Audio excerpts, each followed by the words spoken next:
Jake Miller had just finished feeding his chickens when the sky turned purple above his farm. The wheat in his fields bent sideways as if pushed by an invisible hand. His old dog Max started barking at something Jake could not see yet. Then came the sound like thunder mixed with breaking glass. A silver ship appeared through the clouds, spinning and trailing smoke behind it. Jake watched as it crashed into his largest wheat field, sending dirt and crops flying everywhere. The impact knocked him backward and sent his chickens running in all directions. Max kept barking but stayed close to Jake, who grabbed his shotgun from the porch.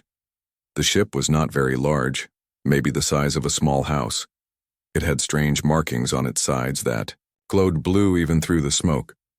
Steam rose from its metal surface and Jake could hear something moving inside. He approached carefully, keeping his shotgun ready. A door opened on the side of the ship with a hissing sound. Smoke poured out, followed by 3 small creatures that Jake had never seen before.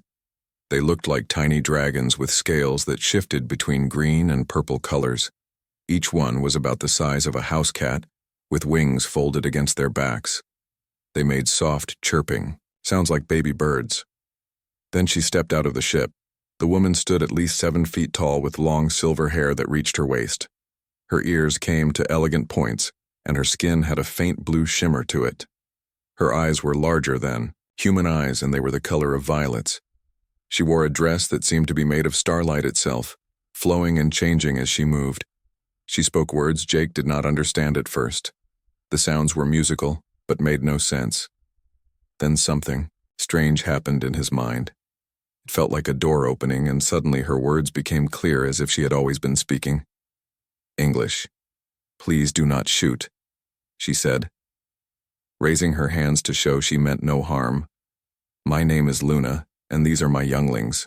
We mean you no danger, we only need help." Jake lowered his shotgun but kept it in his hands. "What are you?" he asked.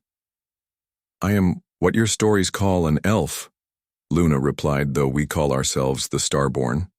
These are my children, dragon younglings, who have not yet learned to breathe fire proper.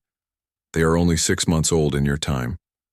The 3 little dragons had crept closer to Jake. One of them sniffed at his boots while another tried to catch a butterfly that flew past. The third, and smallest, hid behind its mother, making worried sounds. "Why did you crash here?" Jake asked. "Looking at the damaged ship we were running," Luna said, and her voice became sad. "The Void Hunters found our colony world. They consume everything in their path, turning living worlds into dead rocks. My mate fought them so we could escape, but he did not survive. The ship was damaged in our escape, and your planet was the closest safe place."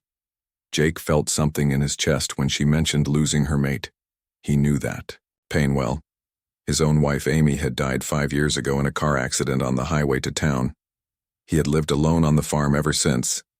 "Come inside," Jake said, surprising himself. "You look tired and your younglings need food." Luna tilted her head, studying him. "You would invite strangers into your home." Jake shrugged. "Not the strangest thing that happened today. Besides, you have kids and kids need to eat." The farmhouse was old but clean. Jake had kept it the same way Amy liked it, with yellow curtains in the kitchen and flowers on the table. The dragon younglings explored everything with curiosity. One climbed onto a chair to investigate a bowl of fruit. Another discovered the cat toys that belonged to the barn cats and started playing the smallest. One stayed near Luna, making soft trilling sounds. Jake heated up some beef stew on the stove while Luna sat at his kitchen table. She looked exhausted with dark circles under her large eyes. The dragons seemed to sense their mother needed rest and gathered around her feet. "So these Void Hunters," Jake said while stirring the pot. "Tell me about them." Luna closed her eyes for a moment. "They are darkness given form," she said. "They travel between stars, consuming life, energy from planets. They cannot be reasoned with or stopped by normal means. My people fought them for 1,000 years, but we were losing. That is why I came here." "Why Earth?" Jake asked. Setting bowls on the table, Luna opened her eyes and looked directly at him. "Because humans are special. Your kind has something no other species possesses. You can bond with any creature and make them stronger through that bond. Your love multiplies power itself. The old texts speak of Earth as the sanctuary world where the last stand would be made. Jake served the stew, watching as Luna fed small pieces of meat to her younglings. They ate carefully, using their tiny claws to hold the food. One of them climbed into Jake's lap, and he found himself petting it like a cat. The scales felt warm and smooth. "I am just a farmer," Jake said. "I do not know anything about fighting space monsters." Luna smiled for the first time. "You knew enough to show kindness to strangers," she said. "That is more powerful than any weapon." As night fell, Jake showed Luna to the guest room. The dragons curled up on the bed around their mother like puppies. Jake brought extra blankets and pillows from the closet. "Thank you," Luna said. "Your kindness gives me hope." Jake nodded and went to his own room, but he could not sleep. He stood at his window, looking at the crashed ship in his field, glowing faintly in the moonlight. His quiet life had just become very complicated. In the morning, he would have to figure out what to do with an alien widow and her dragon children, who claimed he could help save the world. But tonight he just wanted to process the fact that aliens were real, and one was sleeping in his guest room. Max, the dog, had already accepted the situation. He was sleeping outside Luna's door like a guardian. Jake smiled at that. Dogs always knew good people from bad, even if those people were not human at all. The first drops of rain began to fall as Jake finally went to bed. Tomorrow would bring new challenges, but for the first time in 5 years, he did not feel alone in the old farmhouse. Jake woke to the sound of his rooster crowing and something burning in his kitchen. He rushed downstairs to find Luna trying to cook breakfast, while her 3 dragon younglings sat on the counter watching. The smallest one had accidentally set a dish towel on fire with a tiny sneeze of flame. "I am sorry," Luna said quickly, putting out the small fire with water from the sink. "I wanted to make you food as thanks, but your cooking machine is different from ours." Jake laughed, which surprised him. He had not laughed in a long time. "No harm done," he said. "Let me show you how the stove works," as he cooked eggs and bacon. Luna watched carefully, memorizing every movement. The dragons were given names that morning. The biggest one, with emerald scales, became Jade. The middle one, with scales that shifted purple, was called Violet. The smallest, with scales like sapphires, became Sky. Sky seemed to like Jake the most, following him around the kitchen and making happy chirping sounds when he gave her bits of bacon. Jade was the brave one, exploring every corner of the house. Violet stayed close to Luna, but watched everything with intelligent eyes. After breakfast, Jake took them outside to see the farm. The dragon younglings had never seen chickens before and were fascinated. The chickens were terrified at first, but soon realized the little dragons meant no harm. Luna helped Jake collect eggs while the younglings chased grasshoppers in the yard. "Your world is so alive," Luna said, touching the bark of an old oak tree. "Our world was mostly crystal forests and silver seas before the void hunters came. It was beautiful." "Tell me more about your people," Jake said as they walked through his apple orchard. "The Starborn lived for thousands of years," Luna explained. "We bonded with dragons when they were young and grew together. My mate and I were bonded to the same dragon family for 300 years. These younglings are the last of that bloodline." Jake tried to imagine living for hundreds of years. He could barely handle the 50 years he had lived so far. "How old are you?" he asked, then added, "Sorry if that is rude to ask." Luna smiled. "I am 423 years old and you're counting," she said. "Young for my people, I was considered. Barely an adult when I met my mate." They walked to the crashed ship, which looked worse in daylight. The entire front section was crumpled, and strange liquids leaked from various pipes. Luna examined it with sadness in her eyes. "Can you fix it, Jake?" asked. "Some parts, perhaps," Luna said. "But the star drive is broken beyond repair. We are stranded here." Jake felt both worry and something else he could not name. Maybe relief that they would stay. He pushed that thought away. "You can stay as long as you need," he said. "The house is too big for just me anyway." Luna turned to him with those large violet eyes. "Why are you alone?" she asked. "Where is your family?" Jake looked away, watching the dragons play. "My wife died 5 years ago," he said. "Car accident." "No, kids. We kept saying we would have them next year, but next year never came. Then she was gone." I understand loss, Luna said softly. The emptiness that follows. It changes you. They stood quietly for a moment, watching the younglings discover a butterfly. Both Jake and Luna knew the weight of grief the way it settled into your bones and became part of you. That evening, Jake taught Luna how to use his computer to learn about Earth. She absorbed information quickly, reading faster than any human could. The dragons curled up on the couch watching cartoons on television. They seemed to particularly enjoy shows about dinosaurs. The next few days fell into a routine. Jake would work the farm, while Luna studied Earth culture and technology. The dragon younglings helped where they could. Their flame breath was useful for clearing weeds, and their sharp eyes spotted pests in the crops better than any human could. Sky began following Jake everywhere, riding on his shoulder as he worked.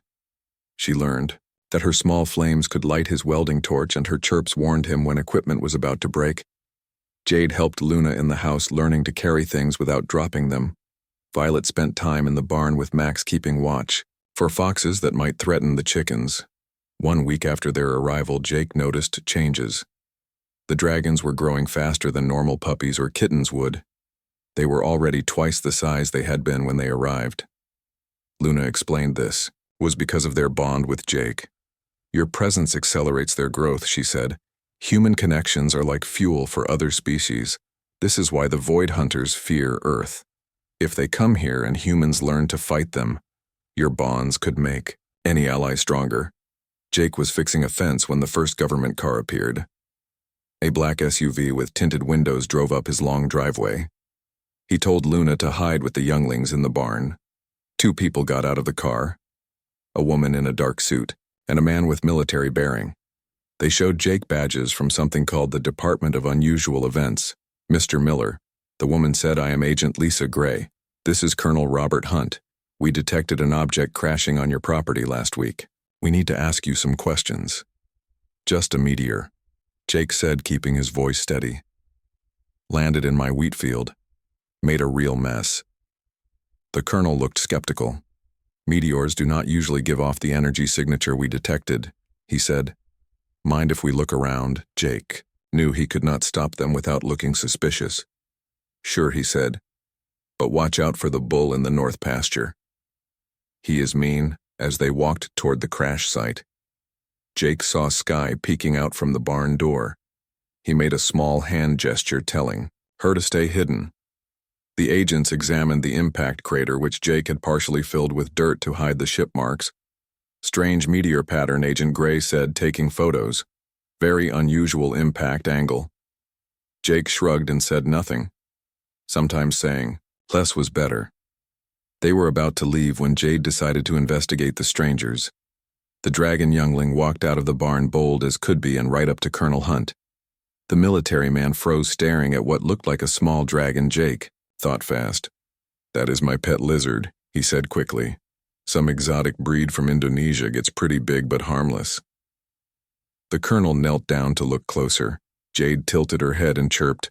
No lizard I ever saw looked like this, he said.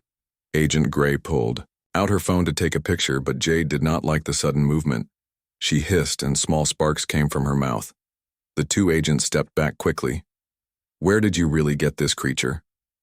Mr. Miller, Agent Gray asked. Jake was about to make up another story when Luna stepped out of the barn with Sky and Violet beside her. The 2 agents reached for their weapons, but stopped when Luna raised her empty hands. We mean no harm, she said in perfect English. We are refugees seeking sanctuary, Agent. Gray lowered her hand from her weapon. First contact protocol, she said to the colonel. We need to call this in. No, Luna said firmly. If you alert your governments, the Void Hunters will detect the signal activity. They monitor all electromagnetic communications, looking for refugees to consume. The colonel looked at Jake. You knew about this, he said. You harbored aliens without reporting it. Jake stepped forward. They are not threats, he said. They are a mother and her children running from something that wants to kill them. What would you do before anyone could answer? The sky darkened even though it was midday. Something large passed overhead, blocking the sun. The dragon younglings ran to Luna, making frightened sounds. They found us, Luna whispered. The scouts are here. A shape descended from the clouds. It looked like living shadow with tentacles of darkness reaching down toward the farm. The temperature dropped 20 degrees in seconds. Everyone get inside. Jake shouted, grabbing his shotgun, though he knew it would be useless. The shadow creature landed in the wheat field. Its presence killed everything it touched, leaving circles of dead ground. It had no real form, just darkness that moved like liquid. The dragon younglings stood in front of Luna, breathing, their small flames at the creature. The fire seemed to hurt it, making it pull back. Agent Gray and Colonel Hunt opened fire with their weapons, but bullets passed through it without effect. Jake felt something strange happen when Sky pressed against. His leg energy flowed between them, making his skin tingle. He reached down and touched her scales. The sensation grew stronger. Together, he said, without knowing why. Sky breathed fire again, but this time it was different. The flame was brighter, hotter, and it made the shadow creature shriek. The other younglings moved closer to Jake, and the same energy transfer happened. Their combined flames drove the creature back. The void. Hunter retreated into the sky, disappearing into the clouds. Luna stared at Jake in amazement. "How did you do that?" she asked. "You amplified their power." "Tenfold." Jake looked at his hands, which still tingled with energy. "I do not know," he said. "It just felt right, Agent." Gray lowered her weapon. "Looks like we need to have a longer conversation," she said. "And maybe you can teach us that trick, because I have a feeling that thing will be back with friends." The first scout had found them. The war for Earth was beginning, whether anyone was ready or not. Agent Gray and Colonel Hunt stayed at the farm that night, making calls to their superiors while Jake helped Luna understand what just happened. The dragon younglings refused to leave Jake's side after the battle, their scales still warm from the enhanced fire they had produced.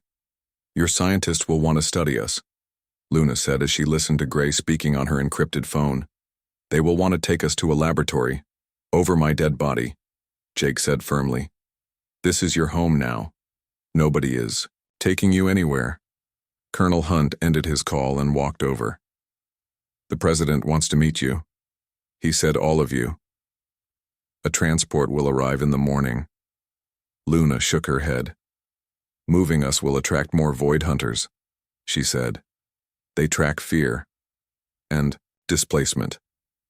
The younglings are safest here, where they have started to bond with the land." Jake noticed how the dragons were indeed connecting to the farm. Sky had made a nest in the hayloft. Jade had claimed a corner of the tool shed. Violet stayed in the house, but always near a window where she could watch the fields agent. Gray studied her tablet, reading reports that kept coming in. "Similar crashes have been detected worldwide," she said. "Over 50 ships in the last hour. Refugees are landing everywhere." "The Starborn are not the only ones fleeing," Luna said. "Many species know Earth is the last safe place. The Void Hunters have consumed half the galaxy already." "Why Earth specifically?" Colonel Hunt asked. "What makes us special?" Luna looked at Jake, then back at the Colonel. "Humans have something unique," she explained. "You call it empathy, but it is more than that. You can form true bonds with any living thing. These bonds create actual energy that amplifies abilities. You just saw it with Jake, and the younglings the next morning brought chaos instead of transport. 20 more refugee ships landed across Kansas alone. The news showed footage of various alien species emerging from crashed vessels. Some looked humanoid, while others were completely different from anything on Earth. Jake Farm became an unofficial gathering point. Luna's ship had sent out a signal before crashing, marking this location as safe. Soon other Starborn arrived, along with beings that looked like living crystals, and others that seemed to be made of pure light. A female Starborn named Stella arrived with twin dragon younglings. Her mate had also died fighting the Void Hunters. She and Luna embraced, speaking in their musical language while tears fell from their violet eyes. Jake found himself organizing everyone. His farm had plenty of space, and the refugees helped expand it using their various abilities. The crystal beings could grow structures from the ground up, creating temporary shelters. The light beings could purify water and enhance crop growth. Sky, Jade, and Violet helped welcome the new dragon younglings, teaching them about the farm and showing them safe places to play. Within 3 days, Jake had over 100 refugees living on his property agent. Gray set up a command post in Jake Barn coordinating with the government, while Colonel Hunt worked on defense plans. They brought in Dr. Helen Brooks, a scientist who specialized in theoretical physics. This bonding effect Luna described Helen said after running tests, "It is real and measurable. When Jake touches the dragons, their energy output increases by a factor of 12. This could be the weapon we need." Jake did not like thinking of the younglings as weapons, but he understood the necessity. The Void Hunters would return in force, and Earth needed every advantage.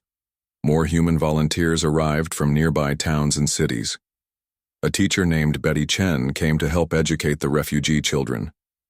A mechanic named Carlos Rivera worked on repairing the damaged ships with alien technology. A nurse named Diana Foster set up a medical station for injured refugees. Each human who spent time with the aliens began forming bonds. The crystal beings grew stronger and could create larger structures. The light beings could heal injuries faster. The starborn dragons grew at incredible rates. Sky was now the size of a large dog. After just 2 weeks, Jade could carry a full-grown person on her back. Violet had learned to breathe different types of energy. Not just fire, but ice and lightning too one evening. Jake sat on his porch with Luna watching the sunset. The farm looked like something from a science fiction movie, with crystal buildings glowing in the fading light and dragons flying overhead. "You have done something amazing here," Luna said. "You turned a single farm into a sanctuary for hundreds." Jake shook his head. "You all did this," he said. "I just opened my door." Luna moved closer to him. "I have been alive for over 4 centuries. She said, "I have seen countless worlds and species, but I have never seen anything like humans. You take in strangers without question. You share what you have, even when you have little. You fight for others, even when you are afraid." Before Jake could respond, Sky landed on the porch carrying something in her claws. She dropped a large fish at Jake's feet, then chirped proudly. "Where did you get this?" Jake asked, laughing. "The creek," Luna said.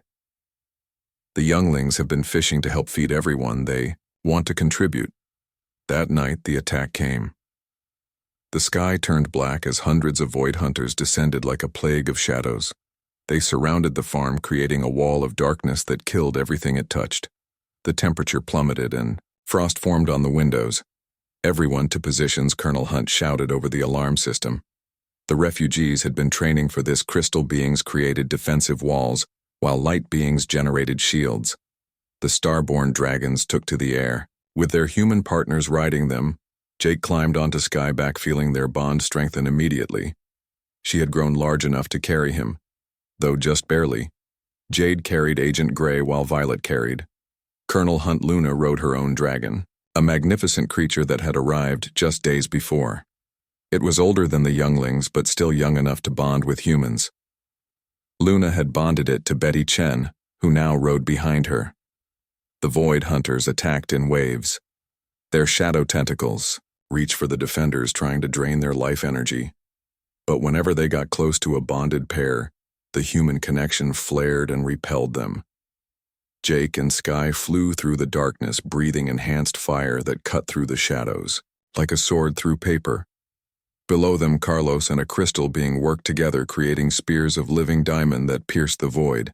Hunters Diana and her bonded light being healed the wounded, their combined power bringing people back from the edge of death. The refugees and humans fought as one race, boundaries meaningless in the face of extinction. But there were too many Void Hunters for everyone destroyed. 2 more seemed to appear. The defensive line began to buckle, and shadows crept closer to the main shelter where the children hid. Then Jake remembered something Luna had said about love being power. He flew Sky down to the shelter and dismounted, running inside. The refugee children, both alien and the few human kids who had come with their parents, were huddled together, terrified. "Listen up," Jake shouted. "Everyone hold hands, make a circle." The children looked confused but obeyed. Starborn younglings held hands with human children. Crystal children linked with light being youth. Jake stood in the center and reached out to Sky through their bond. "Think about home," he told the children. Think about feeling safe. Think about people you love. The children closed their eyes and Jake felt it immediately. A wave of pure energy erupted from the circle, spreading outward like ripples in a pond. When it hit the void, hunters, they screamed and dissolved. The wave kept expanding, driving the darkness back. The adult defenders felt the energy wash over them. Their powers multiplied, 20-fold. A single breath from a dragon now vaporized dozens of void hunters. Crystal spears became crystal storms. Light shields became walls of solid sun. In minutes, the attack was over.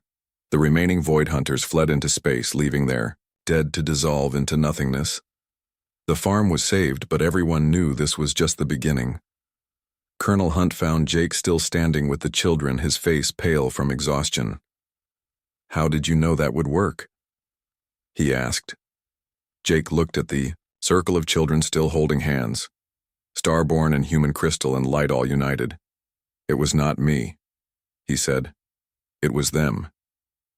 Kids do not see differences the way adults do. They just see friends.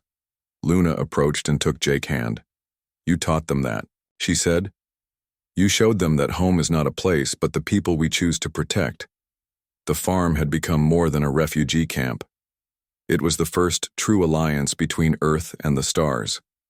And Jake Miller, a simple farmer from Kansas, had become the bridge between two kinds of humanity, one from Earth and one from beyond.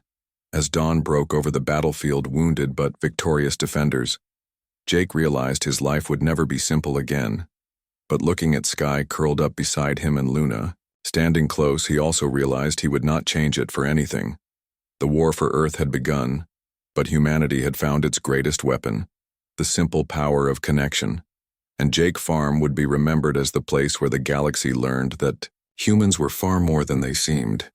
The victory at Jake Farm spread across the world within hours. News crews arrived to film the crystal buildings and dragon younglings playing with human children. The president herself came to visit, bringing generals and scientists to learn about the bonding phenomenon. Jake stood in his wheat field, now regrown with alien help, as President Martha Adams shook his hand. "You have given us hope, Mr. Miller," she said. "What do you need from us training centers?" Jake replied without hesitation. "Every human needs to learn how to bond with our new allies. The Void Hunters will return with a bigger force. We need to be ready." Luna stood beside him, translating for the refugees who did not yet speak English. The crystal beings hummed in agreement while the light beings pulsed their approval. The dragon younglings chirped and danced around the president, making her laugh. Within a month, training centers opened worldwide. Jake and Luna traveled to help set them up, always returning to the farm that had become their home. Sky Jade and Violet had grown to the size of horses and could carry multiple riders. The bonding process was different for each person. Some humans connected instantly with their alien partners. Others took weeks to form even a basic link. Children remained the fastest to bond, often achieving full connection within hours. Jake noticed something else happening. Humans who bonded with aliens began changing in small ways. Those bonded to light beings could see in the dark. Those connected to crystal beings grew stronger. Those partnered with dragons like himself could sense emotions from great distances. Betty Chen, who had bonded with Luna, dragon, could now understand any language spoken to her. Carlos Rivera bonded to a crystal being, could shape metal with his bare hands. Diana Foster, connected to a light being, could heal with a touch. But the changes went both ways. The aliens were becoming more human in their thinking and behavior. The crystal beings started making jokes. The light beings learned to appreciate music. The dragons began playing fetch with dogs one evening. Jake found Violet teaching a group of human children how to roar properly. The kids were laughing and trying their best to sound fierce, while Violet demonstrated with patient chirps. "She will make a good teacher someday," Luna said, joining Jake on the porch. Like her mother before her, Jake had learned that dragons chose their own paths when they matured. Some became warriors, others scholars, and some teachers. Violet had the patience and gentleness of a natural educator. Sky landed beside them, carrying a basket of apples in her claws. She had taken over much of the farm work, using her strength and flight to accomplish tasks that would take Jake hours. The farm had never been more productive. 3 months after first contact, Earth was transforming. Cities had crystal towers growing beside skyscrapers. Light beings helped power hospitals and schools. Dragons carried mail and packages faster than any truck could deliver. But not everyone was happy about the changes. A group calling themselves Earth first began protesting the alien presence. They claimed humans were losing their identity, becoming too dependent on alien powers. Some extremists even attacked refugee centers, though the bonded defenders easily stopped them. Jake faced one such group when they came to his farm. Led by a man named Paul Watson, they demanded all aliens leave Earth immediately. "You are contaminating our species," Watson shouted, pointing at Jake. "Look at you. You are not even fully human anymore." Jake felt Sky tense beside him, ready to defend him, but he placed a calming hand on her scales. "You are right," he said, surprising Watson. "I am not the same human I was 6 months ago." He stepped forward and continued. "But neither are you. Every day you use technology. You did not invent. You eat food from around the world. You live in a civilization built by millions of people working together. Humans have always grown by learning from others." Watson had no response to that, and his group left quietly. But Jake knew the fear and anger would not go away easily. Change was hard, even when it meant survival. The real test came when the Void Hunters returned. This time they brought a mothership, a massive shadow that blocked out the sun across half of North America. Smaller hunter ships swarmed from it like angry wasps, attacking every populated area simultaneously. Jake stood in the command center they had built on his farm, watching screens showing battles across the globe. The bonded pairs were fighting bravely, but they were outnumbered. 1,000 to 1. "We need something bigger." Luna said, her face pale with worry. "The mothership is generating more hunters faster than we can destroy them." Dr. Helen Brooks, who had been studying the bonding effect, had an idea. "What if we connected everyone at once?" she said. "Not just pairs, but every human and alien on Earth in one massive network." "That is impossible," Colonel Hunt said. "We do not have the infrastructure." Jake looked at the screens showing children in shelters around the world. "Yes, we do," he said. "The internet connect. Everyone through their phones, computers, anything with a signal." It was insane, but they had no choice. Agent Gray coordinated with tech companies worldwide to create a global network link. At exactly noon, every screen on Earth showed the same message: join hands with someone different from you. Close your eyes. Think of Earth as home. Jake stood in a massive circle on his farm. Hundreds of humans and aliens linked hands. Sky pressed against his side while Luna held his other hand. He could feel the connection spreading from person to person across the farm. Then beyond in New York, a businessman held hands with a crystal being. In Tokyo, a grandmother linked with a light entity. In London, children formed circles, mixing human and alien without hesitation. The energy wave started as a whisper, then grew to a roar. Jake felt every connection on Earth flowing through him for just a moment. 7 billion humans and 2 billion refugees, all linked in one thought: Earth is home. We protect home. The wave of energy that erupted was visible from space. A sphere of golden light, expanded from Earth's surface, racing outward at the speed of thought.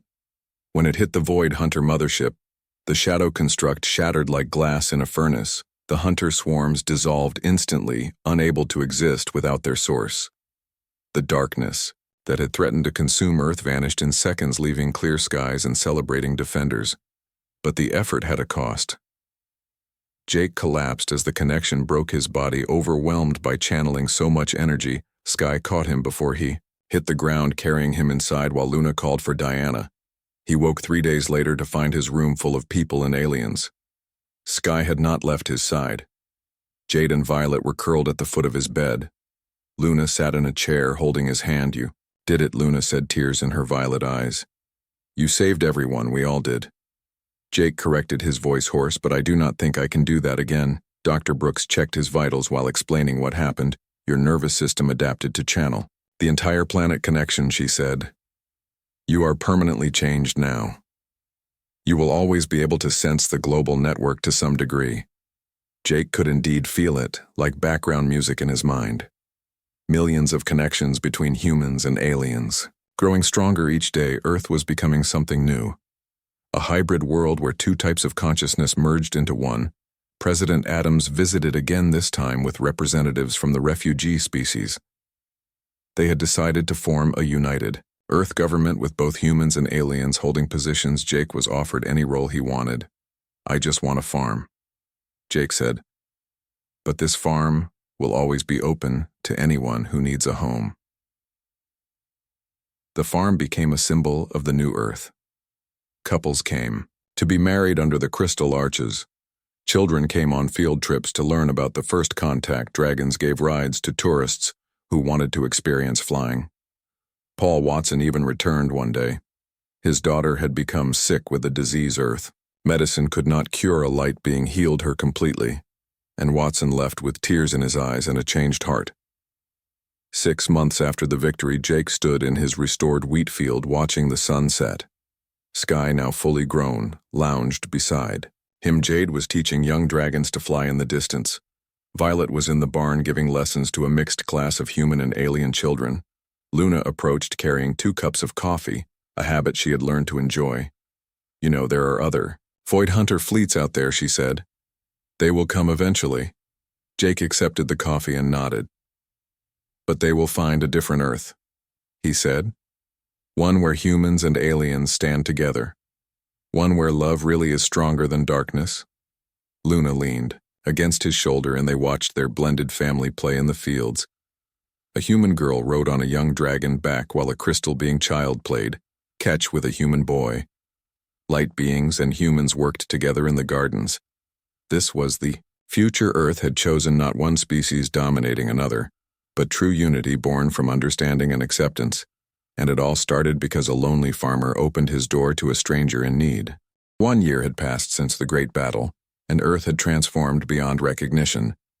Cities floated in the air held up by crystal and light technology. Dragons delivered packages, and people traveled faster than any plane. Hospitals used light, being energy to cure diseases that had plagued humanity for centuries. Jake still lived on his farm, but it was no longer just a farm. It had become the first interspecies academy, where young humans and aliens learned together. Violet had become the head teacher while Jade led the defense training program. Sky remained at Jake's side as his personal partner, and closest friend Luna had been elected to the United Earth Council, representing the starborn population. She split her time between the capital and the farm, always returning home to the place where her new life had begun. On this particular morning, Jake woke to find a message waiting for him on the alien communication device Luna had taught him to use. It was from deep space, from a ship still traveling toward Earth. My name is Captain Zara of the Starborn Battle Fleet. The message said, we have been fighting the Void Hunters for 50 years. We heard Earth's signal when you destroyed the mothership. We are coming to join you if you will have us. Jake showed the message to Luna, who gasped in surprise. That is my sister. She said, I thought she died in the first attacks on our homeworld. 3 weeks later, the battle fleet arrived. 20 massive ships carrying 10,000 starborn warriors and their dragon partners. But these dragons were different. Centuries of war had made them into living weapons, the size of buildings. Captain Zara looked like Luna, but with scars across her face and arms that told stories of countless battles. Her dragon was black as night, with eyes that burned like stars. When she saw Luna alive and safe, she broke down crying for the first time in decades. Sister Zara said, embracing Luna, you survived, and you found the humans just like the old stories said. Jake watched the reunion, feeling happy for Luna but also worried. The warriors were traumatized by centuries of fighting. They did not know how to live in peace. Some could not even remember life before the war. Let us help them, Jake suggested. To the council, they fought to protect the galaxy. Now they need to learn how to live again. The warrior integration program was challenging at first. The battle dragons were aggressive and territorial. They fought with earth dragons until Sky put herself between them. She was smaller than the war dragons, but her bond with Jake made her powerful enough to make them listen. "You fight shadows that are gone," she told them in the dragon language Jake had learned. "This is home now. No more war only." Growth slowly, the warriors began to adapt. Human therapists worked with them to process their trauma. Children, both human and alien, showed them how to play again. The war dragons learned to use their strength for construction instead of destruction. Captain Zara struggled the most. She had been fighting since she was younger than Luna was now. War was all she knew. One day Jake found her sitting alone in the wheat field crying. "I do not know how to stop fighting," she said. "Every night I dream of battles. Every shadow makes me reach for weapons that are no longer there." Jake sat beside her, understanding her pain in his own way. "After my wife died, I forgot how to live too," he said. "I went through the motions of farming, but felt nothing inside. It took Luna and the younglings to teach me that life continues even after loss." Zara looked at him with eyes so much like Luna, but holding so much more pain. "How do you start over when you have forgotten who you were before the pain?" "You do not start over," Jake said. "You start from where you are. You take one small step, then another. You let others help you remember what joy feels like." Over the following months, Zara slowly healed. She began helping with the academy, teaching advanced combat techniques, but also learning from Violet how to be gentle. Her war dragon started giving rides to children who squealed with delight instead of fear. The changes were not just happening on Earth. The success of human-alien bonding had spread throughout the galaxy. Other species began seeking refuge on Earth, bringing their own unique abilities and perspectives. The Void Hunters had not given up entirely. Smaller fleets still roamed the galaxy, but they avoided Earth now. They had learned that humans possessed something they could not consume or destroy: the ability to make others stronger through connection. One evening, there was a celebration at the farm. The first human-alien marriage was taking place. Carlos had fallen in love with a crystal being named Shimmer. Their wedding combined Earth and crystal traditions, creating something entirely new. Jake performed the ceremony as he had been asked to do. He spoke about how love crossed all boundaries and created bonds stronger than any force in the universe. As Carlos and Shimmer exchanged vows made of words and living crystal, everyone felt the truth of it. Sky, now large enough that Jake looked small beside her, wrapped a wing around him as they watched the couple dance. She had become more than a pet or even a partner. She was family in the truest sense. Luna found Jake later standing in the spot where her ship had crashed 2 years ago. The crater was gone now, replaced by a garden where Earth and alien plants grew together. "Do you ever regret it?" Luna asked. "Your quiet life is gone forever." Jake thought about the question, then shook his head. "I was not living before," he said. "I was just existing. You and the younglings gave me purpose. The refugees gave me family. Earth gave me a reason to fight." Luna took his hand and they stood together, watching the celebration continue.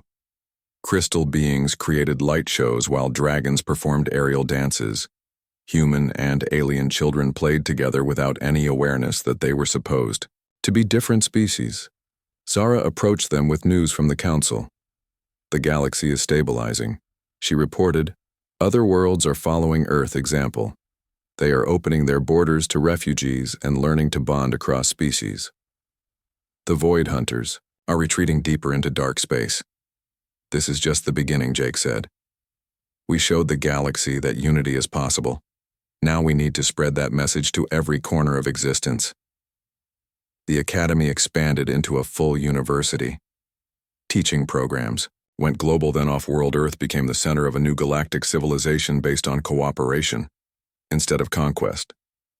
Jake never sought fame or power, but history would remember him as the farmer who saved the galaxy.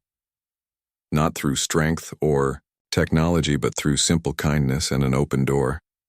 Years passed and Jake grew older, but his bond with Sky kept him strong longer than any normal human would live. He watched generations of children grow up in a world where aliens were not strange but family. On his 100th birthday, celebrated across Earth and beyond, Jake stood before a crowd of millions. His hair was white and his face lined, but his eyes still held the same kindness that had welcomed Luna that first day. People ask me how one person changed everything. Jake said, his voice carried across the world by technology and dragon song. But I did not change anything. I just did what any decent person would do. I opened my door to someone in need. He looked at Luna still, young by Starborn standards, standing with her sister and the 3 dragons who had grown into magnificent beings.